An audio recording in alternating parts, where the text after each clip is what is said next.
Today, I'm gonna be discussing whether Firefly is worth pulling or if she's absolutely garbage, from the perspective of the best player of Honkai Star Rail. Now, I know a lot of you already decided on pulling for Firefly no matter how good or bad she is in the meta. After all, she's basically our girlfriend during the Penacony storyline. Pulling for waifus is totally understandable.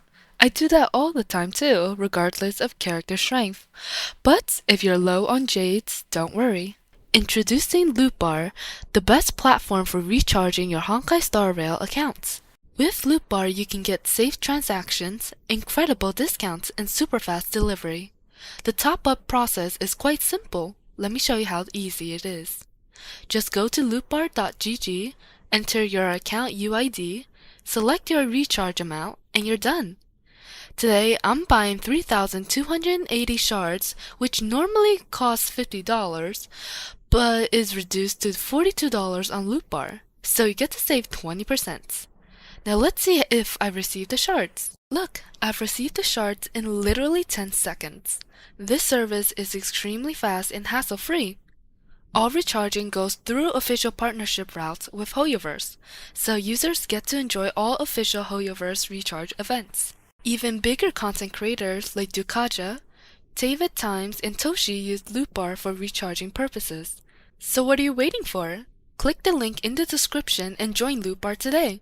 Don't forget to take the 5% off coupon for new users. Now that the sponsored segment is over with, for any waifu pullers here, once again, this video is not for you. Even the whales watching, this video is also not for you. Firefly is actually one of the best DPS if you can get her E2 and an E1 Rame. If you're a whale or pulling for waifus, please use the link in the pinned comments or description to buy your jades.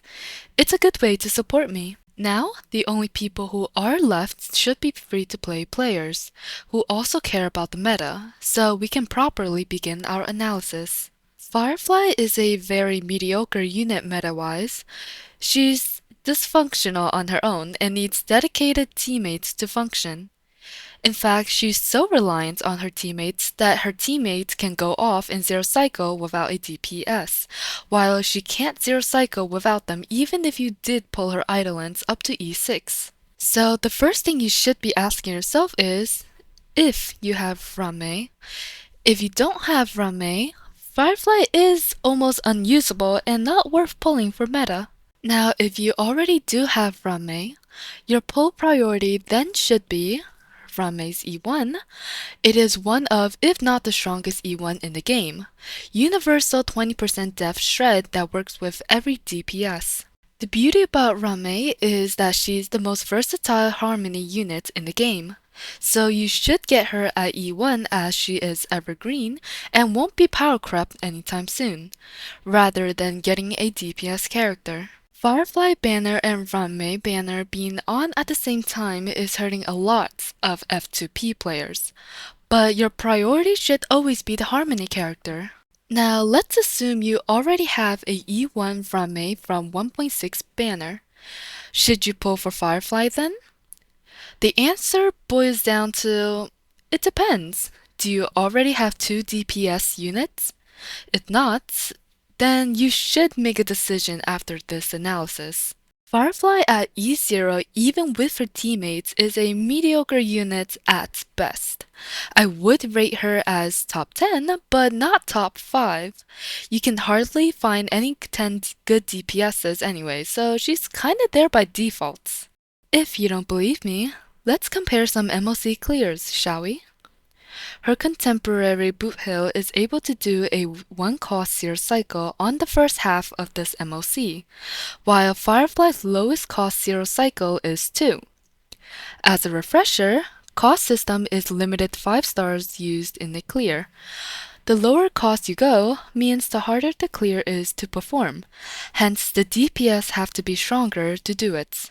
Now, before people complain about Boot Hill is able to use Bronya better than Firefly, which in itself is a good thing, Boot Hill can also do the same 1 cost 0 cycle with Firefly's teammates minus Rame.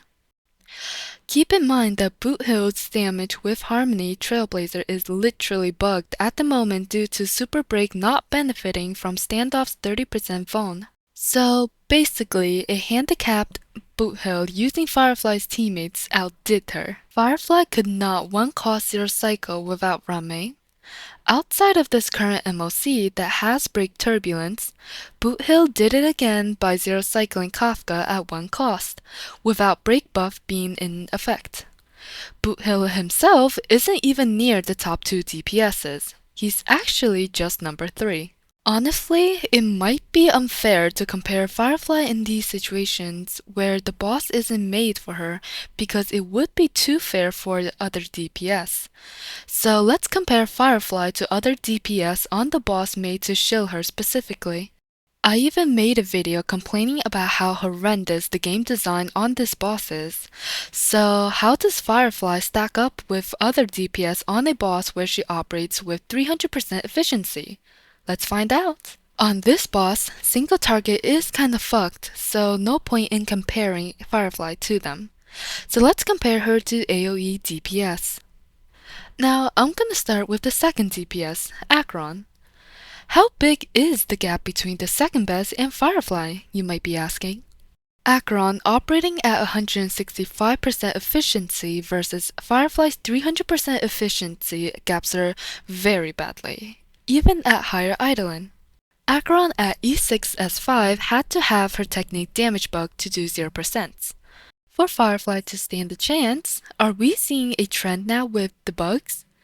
At E2S1, Acheron gaps Firefly by doing a 4-cost 3-man 0 cycle, while Firefly is incapable of replicating that feat. And to top it all off, Acheron is able to do the coveted 1-cost 0 cycle clear on Choir, something that Firefly cannot do. In fact, Acheron can most likely do said 1 cost with a sustain which lowers her damage by quite a bit. And before you say it's unfair because Break DPS needs Rame, as proven by Boothill earlier, Break DPSs do not need Rame. It's exclusively a Firefly thing. Next DPS is Himeko. By sharing the same element as Firefly and being an AoE DPS, she managed to benefit so much from Hoyo vs. Shilling that she went from the worst MOC DPS to one of the best DPS, even better than Firefly, who is the actual DPS being shilled. Himeko, unlike Firefly, is able to 0 cycle at 1 cost, which makes her the second best DPS on Choir, below Acheron, as she loses to her when comparing other feats. Remember when I said single targets can't compete here? I lied. Boothill can actually tide Firefly here with a 2-cost 0 cycle with the new relic set, assuming that Hoyoverse actually fixes the bug with Harmony Trailblazer, so he can get a 30% damage increase. There's also another single target DPS that can potentially get a 2-cost, so stay tuned for that. All in all, Firefly is not only outdone by 2 DPS on a boss made for her, but also tied with 2 single target DPSs on the same boss. 300% efficiency, by the way. Anyways, that's the general summary of her performance in MOC. I didn't bother comparing her with some feats of the ranked 1 DPS, because some things are just impossible to compete with, thus not worth discussing. Now let's move on to pure fiction. In PF, her performance is not that good either. We split performance in pure fiction into dual DPS and single hyper carry, instead of sustainless and sustain, as dual DPS comps are very strong in PF. For dual DPS 0 cycles in PF, assuming the buff is neutral, the lowest cost 0 cycle is done by Herda pairing with either Himeko, Argentina, or Zila. All 3 works.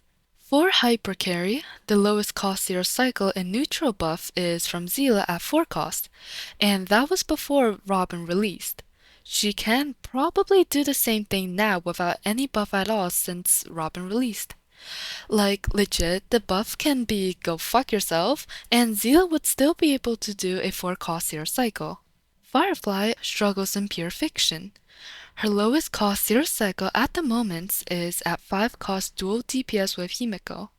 She can most likely go down to 4 cost, matching Boothill's dual DPS feat in Pure Fiction, which is not something to be proud of considering Boothill is single targets. This is because she's reliant on Harmony Trailblazer and her E2. This limits her potential and limits Himiko's potential too, since Tingyun would be a way better support for Himiko. Speaking of pure fiction, I recommend pulling the next unit after Firefly, which is Jade, as she's an erudition unit and will be very strong in pure fiction. Unlike Firefly, who is mediocre in 2 modes, it's better to have a specialty than be a jack of all trades after all. Now, what is Firefly good for, you might be asking? Well, if your goal is to comfortably clear and not worry about high-tier shenanigans like restricted zero cycling, she's not a bad choice. Her skill ceiling is extremely low. Anyone can use her and it's almost impossible to screw up. Being a break unit also means her floor is high. As we all know, break units have a higher floor than DOT units, which have a higher floor than crit units. The reverse is true if we have any resemblance of a build, but assuming you have 0 effective substats, Firefly is pretty good. She can even function without relics. The best comparison to Firefly that we have is Blade, a self-sustaining unit that is easy to use and a general comfort pick. So if you like Blade, I recommend picking up Firefly too. If you're wondering why some bigger content creators are hyping Firefly, it's because 1, they're being paid by Hoyoverse to shill her, literally. 2, they might be misinformed, and are generally worse than me at the game. After all, I've tested everything and have an unhealthy obsession with the game. Basically the Bobby Fischer of Star Rail. But yeah, even if I really want you guys to use my link to top up Jades, I still wouldn't lie to you to bait you to get Firefly. I've always been transparent and will always be transparent. Lying for money is not my thing. All in all, the question is, should you pull for Firefly as an F2P? And my answer is that is actually yes. She has a gacha locked achievement associated with her just like Topaz. That's why I pulled Topaz. Damage is irrelevant when you hit a certain point. But jokes aside, if you're really into meta and want to zero cycling in the best way or something like that, don't pull for Firefly. If you're slightly into meta and just want to clear with max rewards without using your brain, I think she's a good pull if you don't have 2 DPSs and already have Ranmei. A very comfortable pick that doesn't require much effort to use or build, akin to Blade. So yeah, it all depends on your playstyle, whether you're extremely sweaty or just want max rewards. My point is, she isn't top tier, but she isn't bad either. She's a decent DPS which is still viable for baseline max reward clears. I may seem hostile towards Firefly, but that's because of my frustration from seeing so many people overrate her and claim she's top tier, when in reality, the top 2 DPS gaps are by a huge margin. I hope you found my video informative, and I'll see you in the next one. Remember to like and subscribe.